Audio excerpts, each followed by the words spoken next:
কোরআনে কারিমের মধ্যে কয়টা সূরা? 100। সবাই বলেন 114টা সূরা। প্রত্যেকটা সূরা নাজিলের পিছনে এক একটা কারণ আছে কিনা বলেন? নাজিলের প্রেক্ষাপট, কেন সূরা নাজিল হয়েছে, প্রত্যেকটা সূরার পিছনে কারণ আছে, ইতিহাস আছে। আবার যেই সূরাগুলোর মধ্যে বড় বড় অনেক আয়াত, বেশি আয়াতে কারিমা বিশিষ্ট সূরাগুলোর অনেক আয়াত নাজিলেরও প্রেক্ষাপট আছে, আয়াত নাজিলেরও কারণ আছে। তদ্রুপ আমার নবীজির মেরাজ ধারাবাহিক দীর্ঘ সময় আমার কলিজার টুকরা জালালী ভাই অনেক আলোচনা করেছেন। আমি আপনাদেরকে বলবো কেন এই সময় নবীজির মেরাজ আল্লাহর পক্ষ থেকে সাব্যস্ত হলো, কেন এই সময় প্রয়োজনীয়তা দেখা দিল। আমার আল্লাহ ইচ্ছে করলে তো রজব মাসের 1ম তারিখে নিতে পারতেন না? যদি আল্লাহ রাব্বুল আলামিন ইচ্ছে করতেন আমার নবীজির মেরাজটা এই রাত্রে না দিয়া পরবর্তী শাবান মাসের মধ্যবর্তী রাত, যেটাকে শাবান মাসের মধ্যবর্তী রাত অর্থাৎ শবে বরাত বলা হয়, শবে বরাত নামের মহাসম্মানী রাতে আল্লাহ নবীজিকে মেরাজে নিতে পারতেন। কথা বলেন? আমার আল্লাহ ইচ্ছে করলে নবীজিকে এই পবিত্র রমজান মাসের কদরের রাত্রেও নিতে পারতেন। কিন্তু রজব মাসের এই সময়টাই কেন আমার আল্লাহ বেছে নিলেন? ভালো করে আজকে বুঝে যান মেরাজের সার্থকতা কি, এই সময় কেন। আমার ভাইয়েরা, বন্ধুরা, নবীজি আমার ইসলাম প্রচারের জন্য জীবনে কত কষ্ট করেছেন, কত মার খেয়েছেন, কত রক্তাক্ত হয়েছেন। আপনারা জানেন শিয়াবে আবি তালেব মক্কার একটা পাহাড়ের গন্ডির মধ্যে, পাহাড়ের গুহায় আমার নবীজি এবং হাশিমি গোত্রের নবীজির ভক্ত অনুসারী, নবীজির বংশীয় যারা নবীজির হাতে হাত দিয়ে কালেমা পড়ে মুসলমান হয়েছিলেন, তাদেরকে 3টা বছর এই গুহার মধ্যে বন্দী করে রাখা হয়েছিল। সামাজিক সমস্ত প্রকার সুযোগ সুবিধার থেকে তাদেরকে বয়কট করা হয়েছিল। নাউজুবিল্লাহ বলে। আবার নবীজির সাথে কেউ মিশতে পারতো না, নবীজির কাছে খাবার সাপ্লাই দিতে পারতো না, কেউ খাবার পৌঁছাতে যেতে পারবে না। অথবা যদি কোনো বাণিজ্যিক কাফেলা মক্কায় প্রবেশ করে তাদের থেকে কিনে খাবে তাও পারবে না। গুহার মধ্যে না খেয়ে জীবন যাপন করবে, এত কষ্ট দিয়েছে। এ ভাই সিরাত ইবনে হিশামের মধ্যে লেখে নবীজির সাহাবীরা এই 3টা বছর এত কষ্ট করেছেন। 3টা বছরের জীবনে সাহাবায়ে কেরামরা রাতে নিজেদের কাছে টুকরা টুকরা চামড়া ছিল, এই চামড়ার টুকরাগুলো রাতে তারা পাহাড়ের উপরে বিভিন্ন জায়গায় আকাশের শিশির পড়তে পারে এমন সুবিধাজনক জায়গায় এইভাবে রেখে দিত। আপনারা বলেন আজকে মাহফিলে শীত কম লাগে, উপর থেকেও কোন ধরনের শিশির পড়তেছে না, যেই কারণে আপনাদের আরাম লাগতেছে। উপর থেকে যদি বৃষ্টির মতো ফোঁটা ফোঁটা পানি ঝরতো আপনাদের কষ্ট হতো, মোটা মোটা পোশাক গুলো ভিজে যেত, কষ্ট অনুভব করতেন। কিন্তু কোনো পানিও পড়ে না, শীত হালকা, যেই কারণে আপনাদের কষ্ট হচ্ছে না। কথা বলেন ঠিক কিনা? তো সাহাবায়ে কেরাম পানি খাবেন, পানি পান করবেন কোত্থেকে? পানি পান করার কোন ব্যবস্থাপনা নাই, কেউ পানি সাপ্লাই দিতে পারে না। অথবা এই গুহার মধ্যে যারা বন্দী মানুষগুলো মক্কার কোন কূপ থেকে পানি সরবরাহ করে পান করবে, সেই অধিকারটাও তাদেরকে রাখা হয় নাই, তার থেকেও তাদেরকে আলাদা রাখা হয়েছে। পিপাসা নিবারণ করবে কেমনে? এই জন্য রাতে তারা চামড়াগুলো পাহাড়ের উপরে গিয়া রেখে আসতেন। ফজরের নামাজ পড়া সূর্য ওঠার আগে গিয়া সাহাবীরা দেখতেন উপরে ছোট ছোট বিন্দু বিন্দু পানির কণা পড়েছে। এ ভাইরা, কোন নবীর উম্মত আপনি? নবীর আপনি উম্মত, কেমন নবী আপনার জন্য এত কষ্ট করেছেন ভালো করে বুঝে নেন। সেই পানিগুলো তারা জিহ্বা দিয়া চেটে চেটে পানির পিপাসা নিবারণ করতেন। আল্লাহু আকবার। এইভাবে 3টা বছর কষ্ট করেছেন। 3 বছরের এই কষ্টের জীবন থেকে আমার নবীজি মুক্তি পেয়েছেন, অর্থাৎ স্বাধীনতা লাভ করেছেন। প্রতিবন্ধকতা নাই, বাধা নাই। এখন এই পাহাড়ের গুহায় আর থাকতে হবে না, সামাজিক সুযোগ সুবিধা ভোগ করবে, ঘরে থাকবে, নিজের ঘরে থাইকা পানি পাবে, ক্রয় করে দ্রব্য মূল্য কিনে রান্না করে খাওয়ার অধিকার পেয়েছে। টাকা আছে তো বাজার থেকে যা ভালো মন চাই কিনতে পারবে, অধিকার পেয়েছে। 3 বছরের কষ্টের অবসান, নূতন জীবন যাত্রা শুরু সাহাবায়ে কেরামদের। এই সময় আমার নবীজির কলিজার টুকরা চাচা আবু তালেব দুনিয়ার থেকে বিদায় হয়ে গেলে নবীজি আমার পৃথিবীতে তাশরীফ এনে বাবার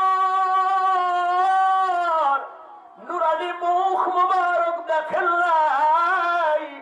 নবীজি আমার আব্বাকে দেখেন নাই। সেই আব্বা যে দুনিয়ায় ছিল না, নবীজি কষ্ট তেমন একটা অনুভব করতে পারেন নাই যে চাচার কারণে। চাচা কোনদিন কোন মানুষ দ্বারা আমার নবীজিকে নির্যাতন করা হতো এটা প্রতিহত করতেন নিজের বাবা হিসেবে দায়িত্ব পালন করে। সেই চাচা যখন নবীর থেকে বিয়োগ হয়ে গেছে, নবীজি এতটাই কষ্ট পেয়েছেন, কষ্ট সহ্য করতে পারেন না। আবার নবীজি 3 বছরের কষ্টের জীবন থেকে মুক্তি পেয়েছেন, এখন একটু স্বাচ্ছন্দ্যে জীবন যাপন করবেন। কিন্তু নবীজির জীবনে নেমে আসছে বিশাল এক বিশাল কষ্টের জীবন। চাচা নামিও গার্জিয়ান দুনিয়ার থেকে বিদায় হয়ে গেছে। এ ভাইরা,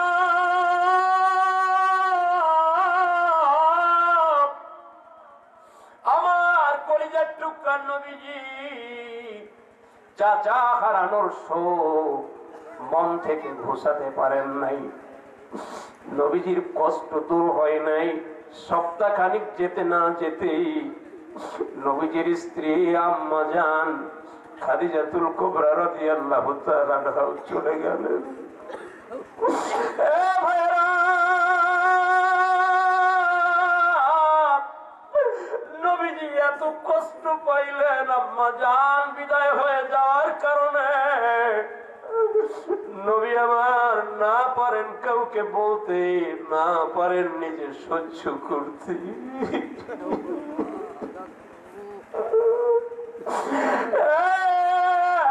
কবির ভাইরা রে,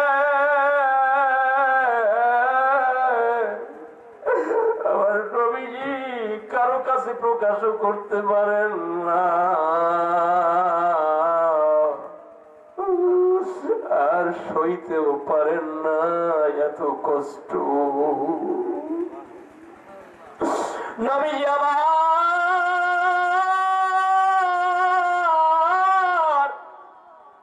ঘরের মধ্যে প্রবেশ কইরা দেখেন কলিজার টুকরা ছোট্ট মেয়ে ফাতেমাতুজ জোহরা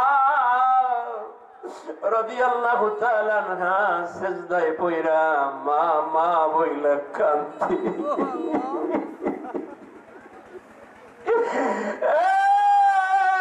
নবী প্রেমিক ভাইরা,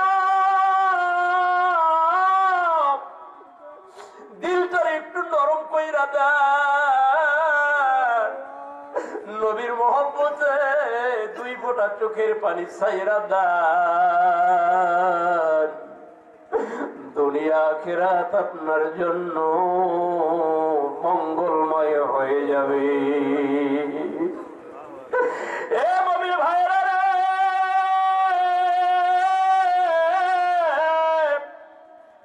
আল্লাহর ওলি যারা হয়েছেন তারা আল্লাহর ভয়ে চোখের পানি ছেড়ে কেঁদে আল্লাহর ওলি হয়েছেন। কথা বলেন ঠিক কিনা? আমার আল্লাহ বলেছেন, ও দুনিয়ার মানুষরা, তোমরা কম কম হাসো, বেশি বেশি পরিমাণে কাঁদো ফালইয়াদহাকু কলিলান ওয়ালইয়াবকু কাসীরা।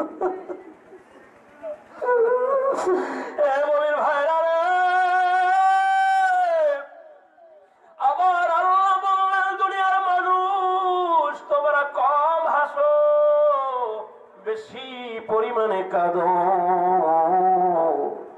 হাসবেন কম, কাঁদবেন বেশি, ফায়দা কি জানার দরকার আছে নি? নবী আমার বলেন মান বাকা মিন খাশিয়াতিল্লাহ হারামাল্লাহু আলাইহিন নার। যে ব্যক্তি আল্লাহর ভয়ে দুই ফোঁটা চোখের পানি ছেড়ে কাঁদবে, আমার আল্লাহ বলেন না, আমার আল্লাহ ওই ব্যক্তির জন্য জাহান্নামের আগুন হারাম কইরা দিবে।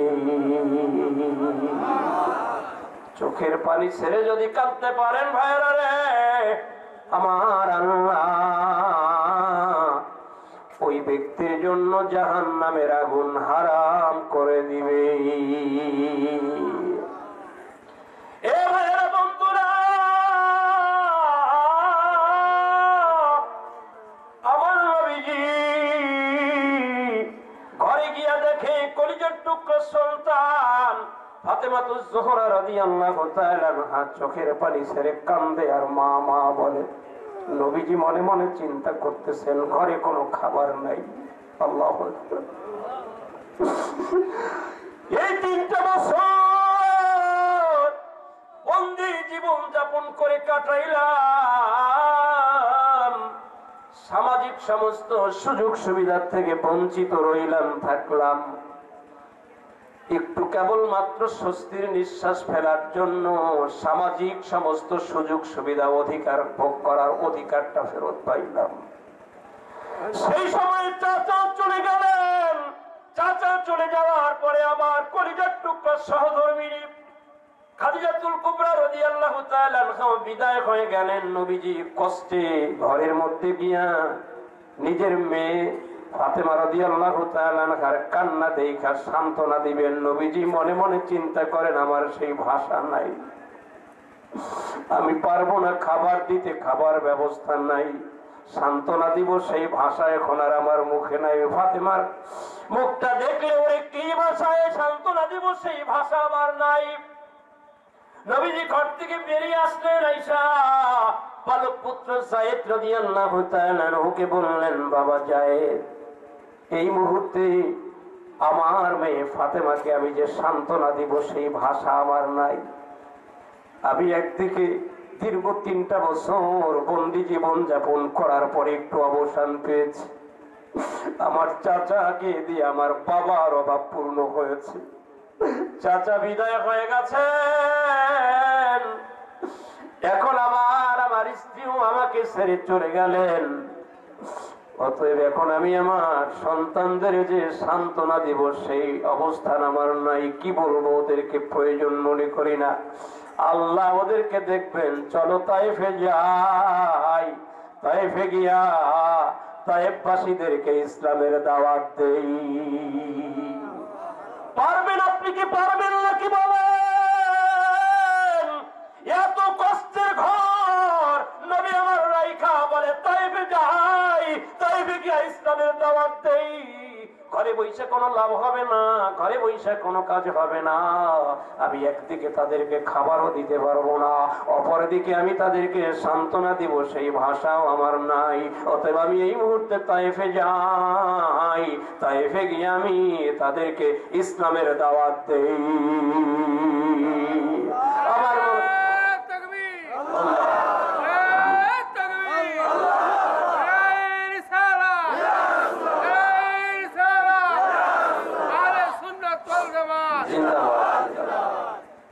আমার ভাইরা, আমার নবী তায়েফের দিকে রওনা করলেন। সুবহানাল্লাহ বলেন।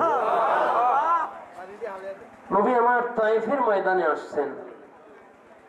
সুবহানাল্লাহ বলেন। তায়েফ গিয়ে নবী আমার জানলেন যে তায়েফে গোত্র প্রধান 3 জন মানুষ কয়জন?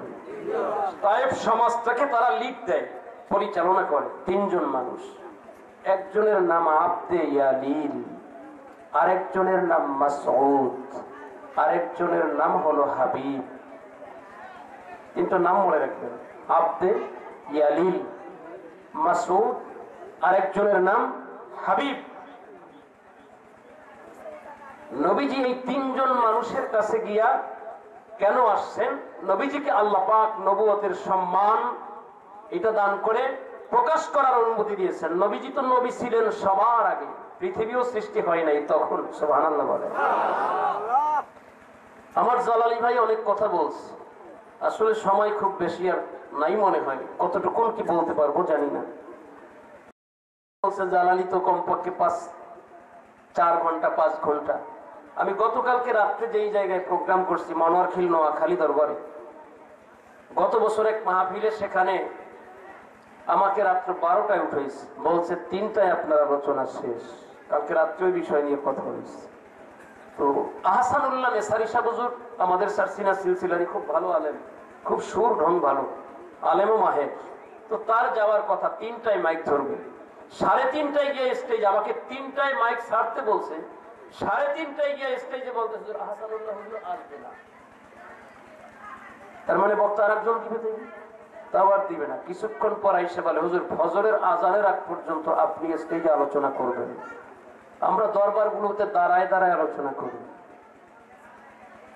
কারণ আমাদের মুরব্বী যারা, দরবারের পীর যারা, তাদের সামনে আমরা চেয়ারে বসে কথা বলি না, তাজিম সম্মানের কারণে আমরা দাঁড়ায় কথা বলি। তো রাত্র 12টা থেকে ফজরের আগ পর্যন্ত সময়টা মোটামুটি কালকে হুজুর হিসাব করে বলছে 5 থেকে 5.5 ঘন্টা। কতক্ষণ বলে দাঁড়ায় কথা বলছি বাবা, সত্য কথা। তো সেই মানুষ তো আমি, আল্লাহর মেহেরবানি, এরকম প্রায় জায়গায় গেলে রাত 2-3 ঘন্টা কোন সময় পার হয়ে যায় আন্দাজও করতে পারি না। তোমার নবীজি গোত্রের 3 জন প্রধান, এদের কাছে গিয়া নবীজি বুঝাই শোনায় বলতেছেন, নবীজির চেয়ে এত সুন্দর ভাষা প্রয়োগকারী ব্যক্তি আর কি পৃথিবীতে আসবে বলেন? বলেন, এত সুন্দর ভাবে কথা বলার মানুষ পৃথিবীতে আর কেউ আসবে না। অনেক কথা বলতো, কথাগুলোর জবাব দিতেন নবীজি খুব কম করে, ছোট্ট ভাষায় জবাব দিতেন, সব কথার জবাব একসাথে হয়ে যেত। সুবহানাল্লাহ বলেন। নবীজি কথা বলতেন মুস্কি হাসি দিয়া। সুবহানাল্লাহ বলেন। কখনো নবীজি আমাদের মতো কাহা কাহা অট্ট হাসি দিতেন না। সুবহানাল্লাহ বলেন। কষ্ট হয় না তো?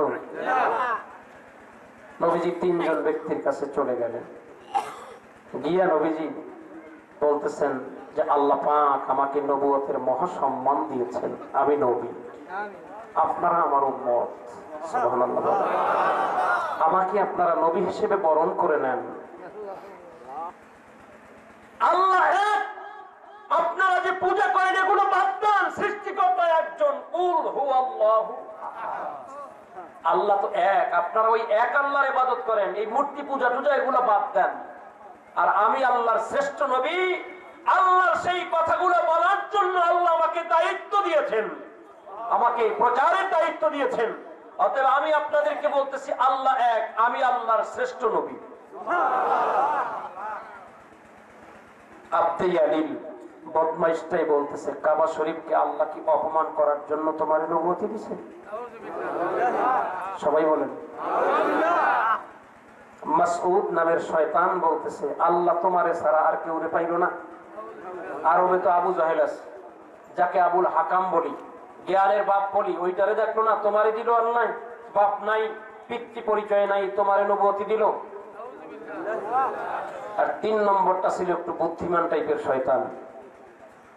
এই বুদ্ধিমান টাইপের শয়তান বলে, তুমি যদি নবী সত্যিকারেরই হও, তাহলে তোমার কথা না মানলে আমার দুনিয়া আখিরাত সব জায়গায় বিপদ আছে। আর যদি তুমি মিথ্যা নবুয়তের দাবি কইরা থাকো, তাহলে আমার মতো হাবিব নামের গোত্র প্রধানের সাথে কথা বলা তুমি যোগ্যতা রাখো না, অতএব তুমি অযোগ্য ব্যক্তি।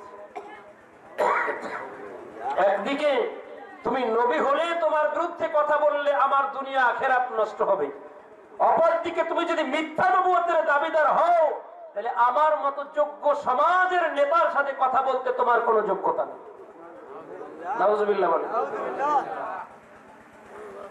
নবী আমার এই তিনজনের তিনটা মন্তব্য শুনলেন, তারপরেও বিনয়ের সাথে বললেন, আপনারা সত্যি করে বিশ্বাস করেন আমি আপনাদেরকে মিথ্যা বলতেছি না, আল্লাহর পক্ষ থেকে আমাকে নবুয়তি প্রচারের অনুমতি দেওয়া হয়েছে। সুবহানাল্লাহ। সমাজের এই তিনটা মুনাফিক, দুষ্টাচার, আবার নবীজির বিরুদ্ধে তারা তিনজন মিলে বৈঠক বসলো। এইরকম ছোট্ট ছোট্ট বাচ্চা, ওরা তো নিষ্পাপ, ওরা বোঝে না। বাচ্চাদেরকে সমাজ থেকে মাইকিং করে একত্র করলো। তৎকালীন সময় ওরা বাড়িতে বাড়িতে দৌড়ায় দৌড়ায় বাচ্চাদেরকে সব জমা করছে। তোমরা সবাই দিকে আসো, আমাদের সমাজে আমাদের বর্তমান ধর্মকে পরিবর্তন করে নিজের সম্মান বৃদ্ধির জন্য মোহাম্মদ নামের একটা ছেলে, যে ছেলেটা এই সমাজে তার ছোটবেলা এখানে প্রতিপালিত হয়েছিল, সেই ছেলেটা হিসাব বলতেছে সে নাকি এখন নবী। অতএব এই ছেলেটাকে আমরা কেউ মানি না, আমরা তাকে দুনিয়া থেকে খতম করে দিতে চাই।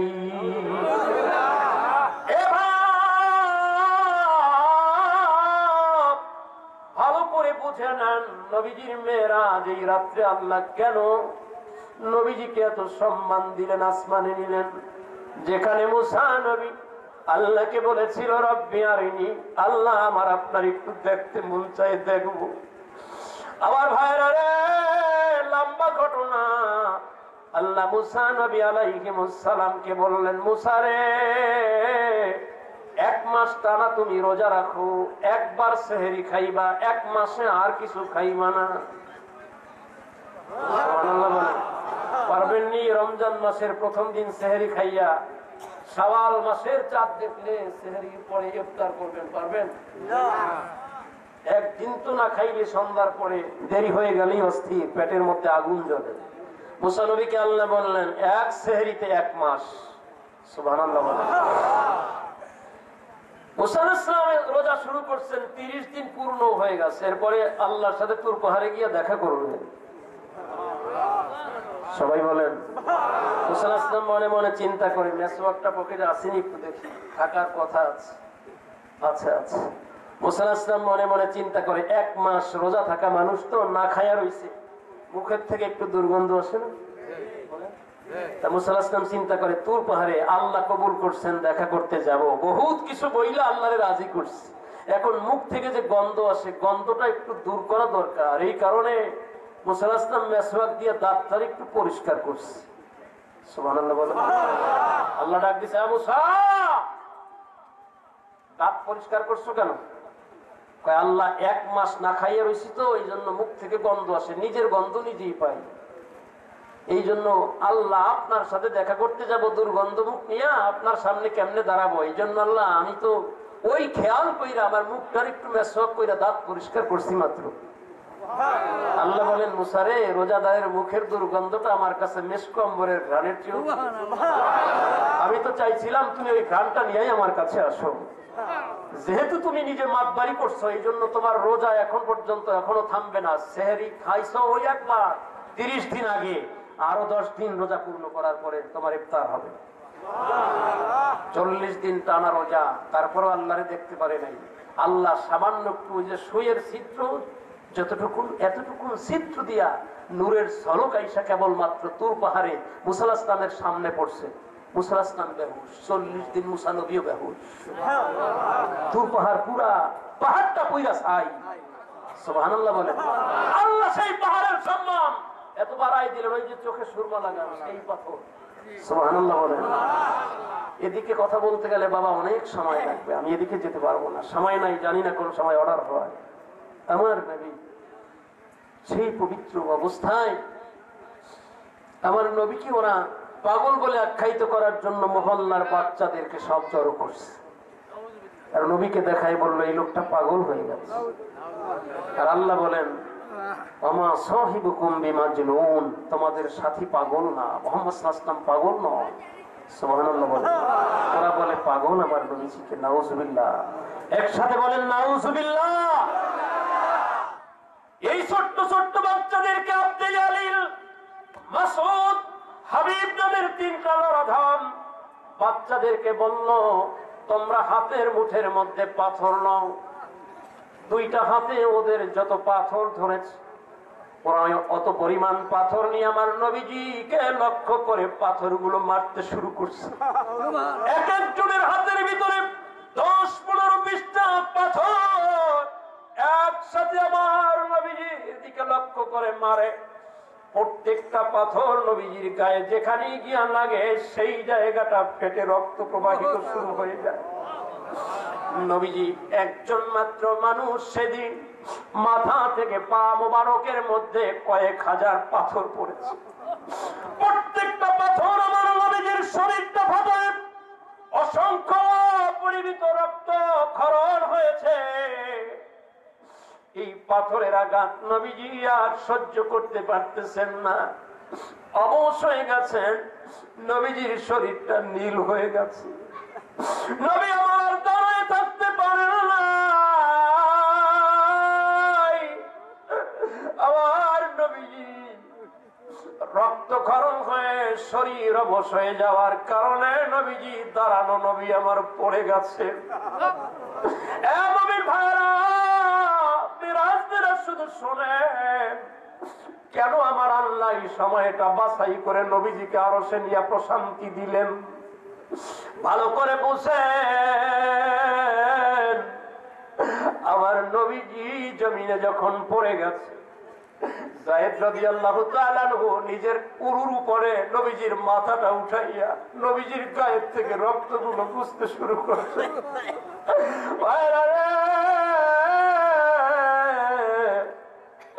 সমাজের 3 দুষ্ট ছোট ছোট বাচ্চাদেরকে এই বইলা পাঠায় দিছে। লোকটা মনে হয় মারা গেছে, কিন্তু মুহাম্মদ আসলে মারা গেছে কিনা নিশ্চিত হওয়া দরকার আছে। তোমরা যাও, তোমরা কিছু তুলা নিয়ে নাকের মধ্যে ঢুকায় দাও, দেখো তুলাগুলো নড়াচড়া করে কিনা। যদি তার ভিতরে রূহ থাকে, নাকের ভিতরে প্রবেশ করানো তুলাটা স্পন্দন হবে, নড়বে চড়বে, বোঝা যাবে লোকটা জীবিত আছে। তাইলে ওরে জানে খতম কইরা দিয়ে আসবা। না মাইরা জানে খতম না কইরা তোমরা কিন্তু ফিরে আইসো না। ছোট্ট ছোট্ট বাচ্চাগুলো আইসা আবার নবীজির নাকের মধ্যে তুলা ঢুকাই দিল। আবার নবীজি আসলে কি আছেন নাকি মারা গেছেন বোঝার জন্য ওরা তুলা দিল। আবার আল্লাহর সৃষ্ট মাখলুক তুলারে ডাক দিয়া বলেন, রে তুলা, আবার বন্ধুর শ্বাস প্রশ্বাস চললেও তুমি একটু নড়াচড়া কইরো না। আমার বন্ধু যে মারা গেছে এটা ওরা বুঝতে চায়, তারা হলে বন্ধুরে খালি খতম কইরা দিবে। অতএব তোমরা আদৌ নইরো না, বুঝাই দাও আমার বন্ধু শহীদ হয়েছে, ওরা বুঝে দিক সাময়িক সময়ের জন্য। এ ভাইরা রে, আবার নবীজিকে ওরা পরীক্ষা করে দেখলো সত্যি নবীজি দুনিয়ার থেকে বিদায় হয়ে গেছে। ওরা গোত্রপতিদের কাছে চইলা গিয়া বললো, আমরা তুলা দিয়া দেখছি, দীর্ঘ সময় টেস্ট করছি, মুহাম্মদ আর জীবিত নাই। এ নবীর ভাইরা রে,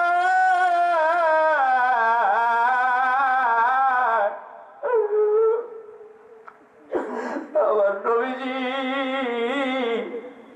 ওরা যখন সব চলে গেল, দীর্ঘক্ষণ পরে আবার নবীজির জ্ঞান আসছে। নবীজির চোখ দুইটা খুইলা আল্লাহ করলেন পালক পুত্র জায়েদের রানের উপরে নবীজির মাথা। নবীজির চোখ তুইলা তাকায় দেখে নবীজির গায়ের রক্তে পুরা, নবী যেখানে পড়েছিলেন সেই জায়গাটা লাল হয়ে গেছে। নবীর ভাইরা রে,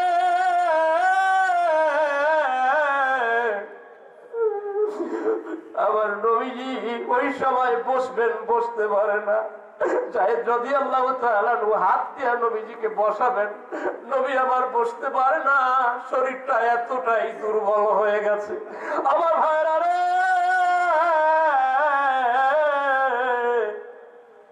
নবী আমার বসতে পারেন না, কোন রকম করে বসাইলেন।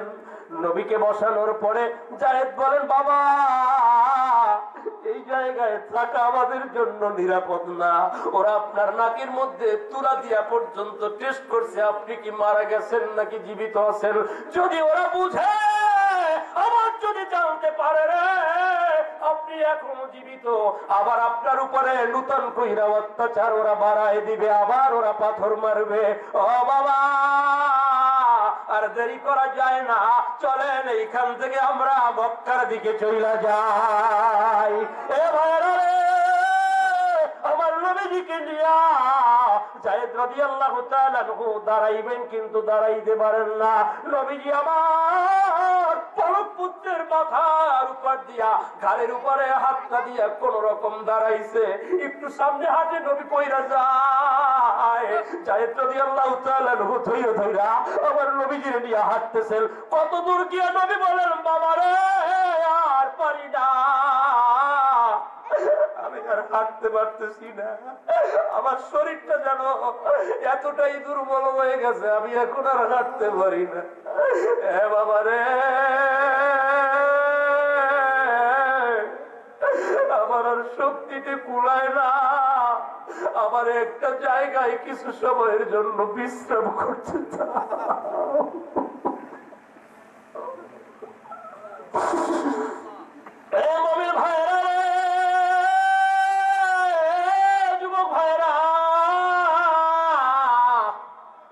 আমার কলিজার টুকরা বাবলা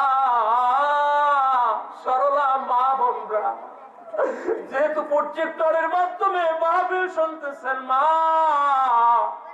আমরা কেমন মায়ের নবীর উম্মত ভালো কইরা বুঝালাম। এ মায়েরা রে, নবী আমার বললেন, বাবা যায়েদ রে, একটা জায়গায় সাময়িক সময়ের জন্য আমরা একটু বিশ্রাম নেই। সামনেই ছিল একটা খেজুরের বাগান, বাগানের মালিক ছিল উতবা বিন রবিয়া, সাইবা বিন রবিয়া। দুইটা মানুষ, তারাও ছিলেন আমার নবীজির বিদ্বেষী। এই দুইটা মানুষ আমার নবীজির বিদ্বেষী থাকলেও তারা তায়েফের ময়দানে আমার নবীজির উপরে বর্বরচিত হামলার কথা শুনেছে, শুই না তাদের দিলের মধ্যে বড় কষ্ট অনুভব হয়েছে। যদিও মুহাম্মদকে আমরা মানি না, মুহাম্মাদের উপরে কালেমা পড়ি নাই, মুহাম্মাদের উপরে নাযিলকৃত সত্য বিধান মানি নাই, কিন্তু তারপরেও তিনি যে আল্লাহ পাকের একজন সত্যবাদী মানুষ, এইটা আমরা সবাই বিশ্বাস করি। কাজী এমন মানুষের উপরে বর্বরচিত নির্যাতন, এইটা মাইনা নেওয়া যায় না, এইটা কোনো অবস্থাতেই মানা যায় না।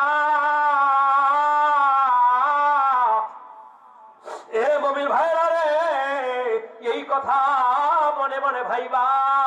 যখন আমার নবীজি গিয়া সেই বাগানের একটা খেজুর গাছের নিচে আশ্রয় নিলেন, বিশ্রামের জন্য বসলেন, উতবা বিন রবিয়া, সাইবা বিন রবিয়া তাদের খাদেম, তাদের গোলামকে ডাইকা বলল, এদিকে আসো, ওই যে মুহাম্মদ, তার কাছে আমরা যাব না।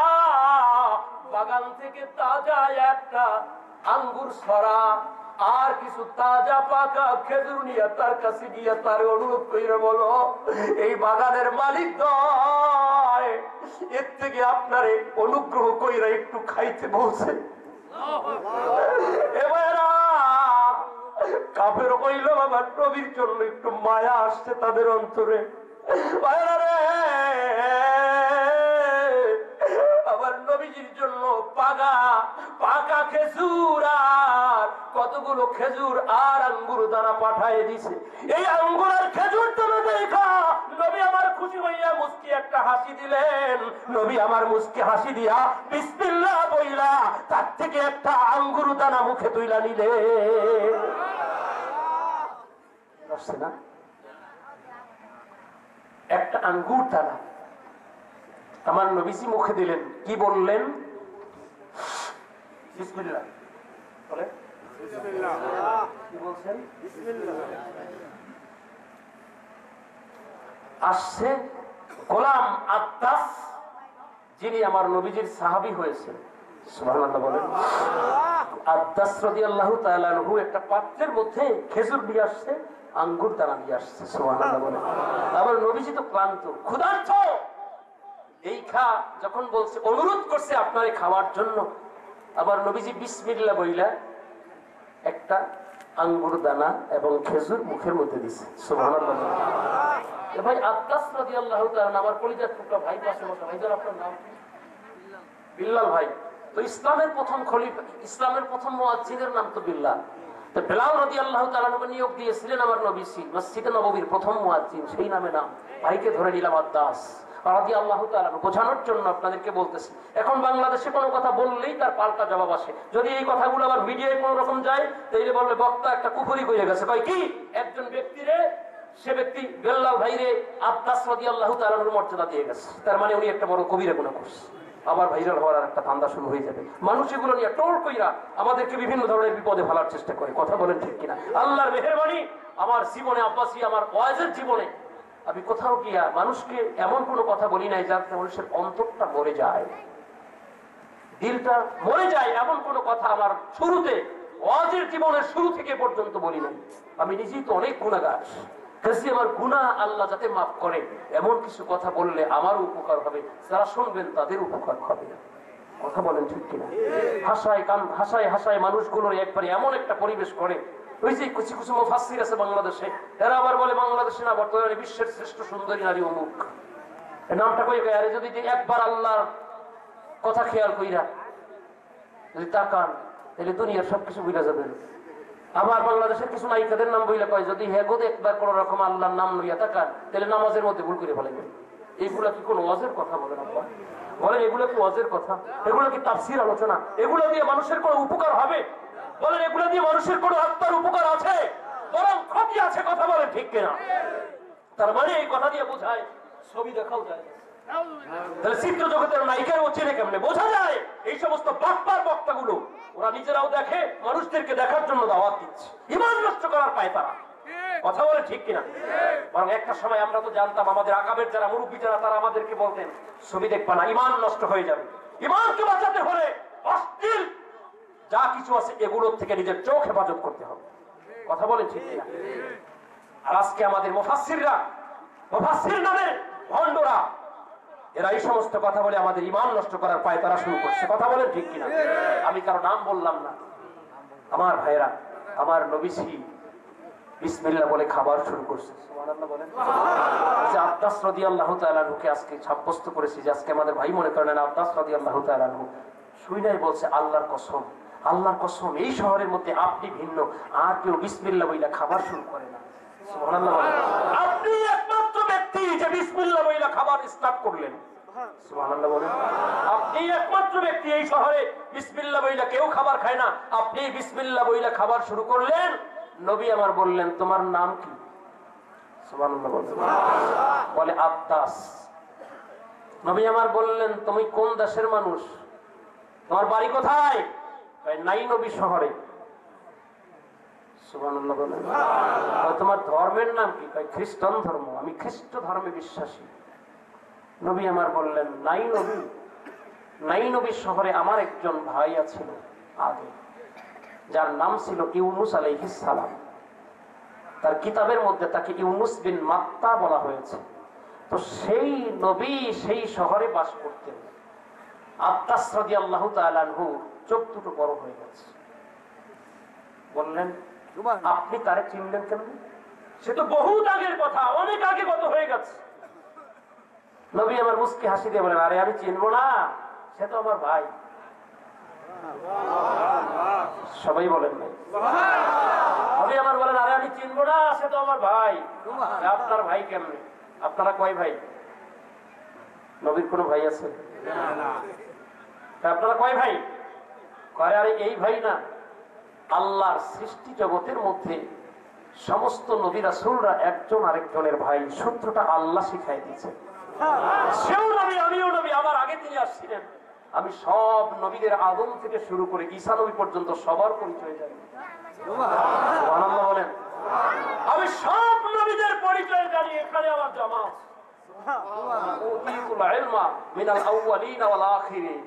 আল্লাহর হাবিবকে আল্লাহ সৃষ্টির আদি থেকে অন্ত পর্যন্ত সব এলেম ঢুকাই দিয়েছে।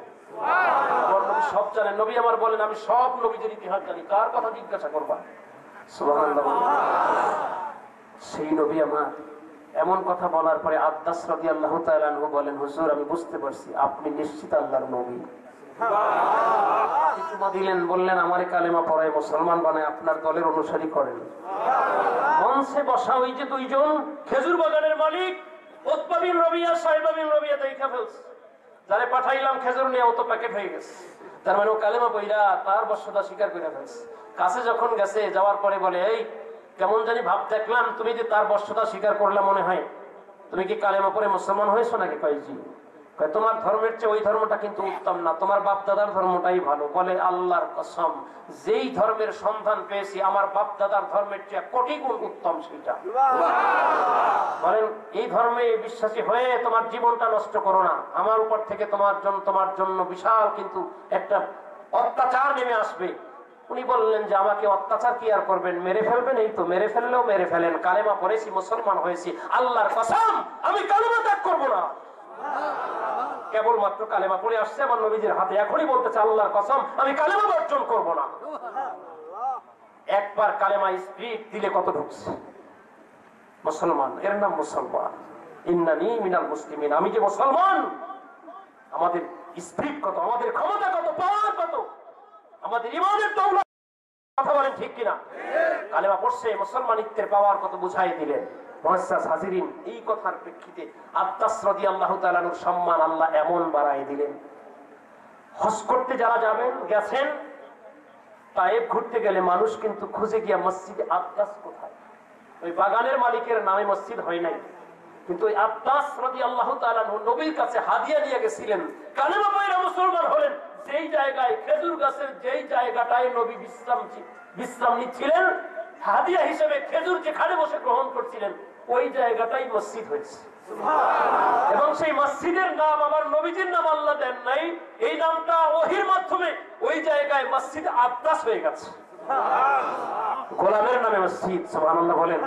হাজিরা গিয়ে ওই মসজিদটা খুঁজে দেখতে যায়, আমরা নিয়ে যাই, হাজিদেরকে নিয়ে দেখাই নিয়ে আসি। আবার এবছরও যাবো, আপনাদের দোয়া চাই আল্লাহ যেন সেই মসজিদ দেখায় আমার ইমানটাকে আরেকটু আল্লাহ বৃদ্ধি করে দেন, বলেন আমিন।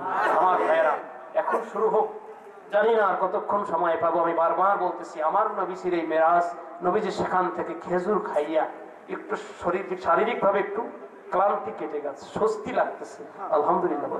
নবীজি আবার যায়েদ রাদিয়াল্লাহু তাআলা আনহুর কাঁধে ভর কইরা এইবার স্বাভাবিকভাবে একটু হাঁটতে পারতেছেন, কিছুটা ক্লান্তি কেটে গেছে। কারণ ওই যে পেটের মধ্যে ক্ষুধার্ত অবস্থায় কিছু পড়ছে, একটু ভালো লাগতেছে। আস্তে আস্তে হাঁটতেছেন, হাঁটতে হাঁটতে হাঁটতে মক্কাতুল মুকাররমা, কাবা শরীফের হাতিমে কাবা, যেটা কাবা শরীফের ভিতরে ছিল, এখন এটাকে আলাদা রাখা হয়েছে। কেন রাখা হয়েছে? কাবা শরীফের ভিতরে আমাদের মতো আদনা হাজি যারা চাই, তাদের দিলের ভিতরে একটা আকর্ষণ থাকে, আল্লাহ আমি একটু কাবা শরীফের ভিতরে ঢুকতে পারতাম, নামাজ ভিতরে ঢুকে পড়তে পারতাম, কিন্তু তা তো সুযোগ পাওয়া যায় না, ভিতরে ঢোকার অধিকার দেওয়া হয় না।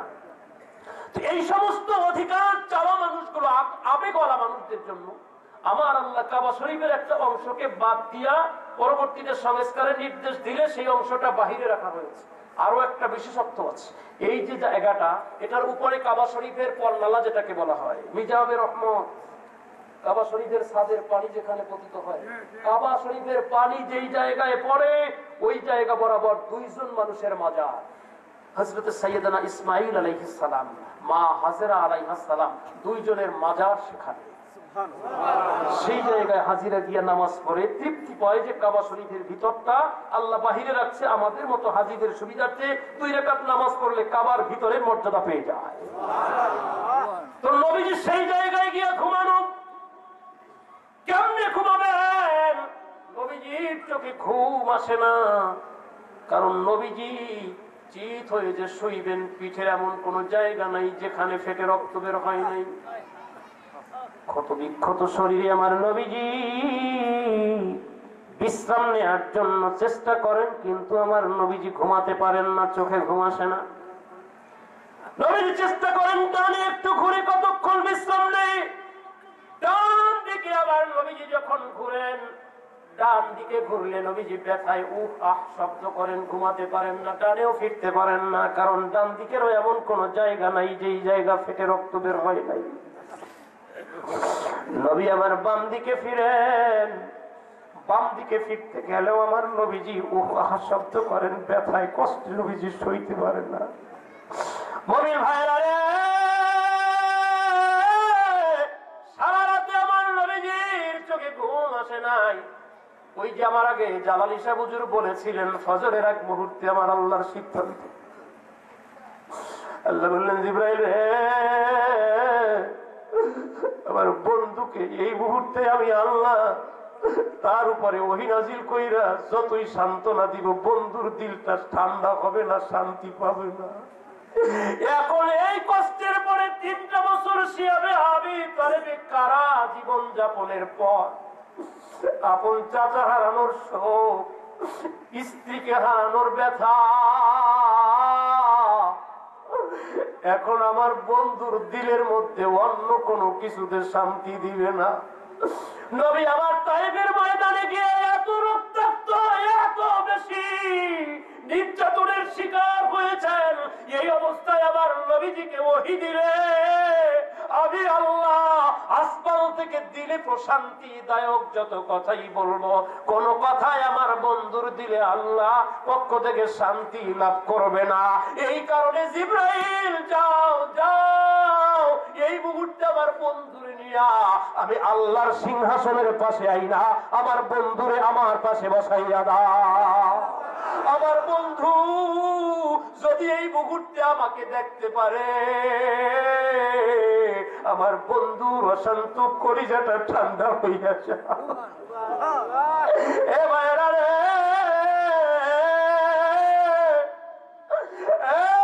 আমার কলিজার টুকরো ভাইরা, আমার আল্লাহর সিদ্ধান্ত। জিবরিল আমিনকে আল্লাহ বললেন, যাও নূরের একটা পেয়ালা নিয়ে, মুক্তার একটা পেয়ালা নিয়ে সালসাবিল নহর থেকে পানি দিয়ে পাঠাইছে। এই পানি দিয়ে আমার বন্ধুরে ওযু কইরা, ওযু করায় আমার কাছে পৌঁছায় দিবা। আর আমার বন্ধুর জন্য বেশ কিছু হাদিয়া দিয়ে যাও। জালালী হুজুর বলেছেন, একটা কথা মাঝখানে তিনি রাইখা গেছেন, আমার নবীর জন্য আল্লাহ একটা পাগড়ি মোবারক প্রেরণ করছেন, নূরের পাগড়ি। সুবহানাল্লাহ বলে। ওমায়রা পাগড়ি হাতে আছে, সিমলাটা পাগড়ির দেখায় বলতেছি, নবীর জন্য আল্লাহ জান্নাত থেকে একটা পাগড়ি পাঠাইছে। আরো জোরে। এই পাগড়িটার 4টা মাথা, 4টা কোণ, লম্বালম্বি করেন। এবার বোঝার জন্য বলতেছি, পাগড়ির এক অংশে লেখা মুহাম্মাদুর রাসূলুল্লাহ। সবাই বলেন নাই? একটা অংশে কি লেখা? নূরের পাগড়িতে খোদাই করা লেখা মুহাম্মাদুর রাসূলুল্লাহ। আর একটা অংশের মধ্যে লেখা মুহাম্মাদুন হাবিবুল্লাহ, মুহাম্মাদুর রাসূলুল্লাহ, মুহাম্মাদুন হাবিবুল্লাহ। আর একটা অংশের মধ্যে লেখা মুহাম্মাদুন খলিলুল্লাহ।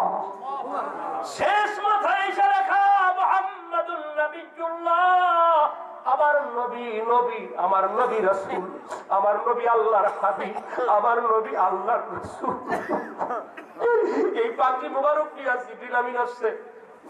জিবরিল আমিনের সাথে রেদওয়ান ফেরেশতা পাগড়ি নিয়ে আসছে আমার নবীর কাছে। ইয়া রাসূলুল্লাহ, আপনি আরশে আজিমে যাবেন, আপনার জন্য আল্লাহ পাগড়ি পাঠাইছেন, ওযুর পানি আনছে, ওই অনুদ পানি দিয়ে আপনি তাড়াতাড়ি ওযুটা শেষ কইরা নেন, পাগড়িটা মাথায় পরিধান কইরা আল্লাহর কাছে যাবেন। জান্নাতের জামা লুঙ্গি পরে আল্লাহর সাথে দেখা করবেন। আর নবী গো, লাল ইয়াকুত পাথরের রেকাবি আসছে। রেকাবি মানে নবীজি বোরাকের উপরে বসবেন, পা রাখবেন কোথায়? নবী আমার নবীজির পা মোবারক রাখার জন্য 2টা পাত্র নিয়ে আসছে, এটার সাথে জিঞ্জির পরানো। আমার নবী যাতে পা আরামে দিয়া বোরাকের উপরে বৈশা আল্লাহর জান্নাতের এই সফরে, অর্থাৎ আল্লাহ পাক রব্বুল আলামিনের আরশে আজিমে যেতে পারেন, এই জন্য হুজুর আপনার জন্য রেকাবি আনছি। আপনি দেরি কইরেন না, আপনি আল্লাহর সাথে দেখা করার জন্য প্রস্তুতি না। মুমিন ভাইরা রে, আমার আল্লাহর পক্ষ থেকে আনিত সেই ওযুর পানি দিয়া আমার নবীজি ওযু করলেন। সংক্ষেপে কথা বলতেছি বন্ধুরা গো, ওযু করলেন আমার নবীজি, পাত্রের মধ্যে কিছু পানি এইভাবে অবশিষ্ট থাইকা গেল। সুবহানাল্লাহ বলতে ওযু করার পরে কিছু পানি এটা হয়ে গেছে। হুজুর আসছেন, নারায়ে তাকবীর, নারায়ে তাকবীর, নারায়ে রিসালাত, নারায়ে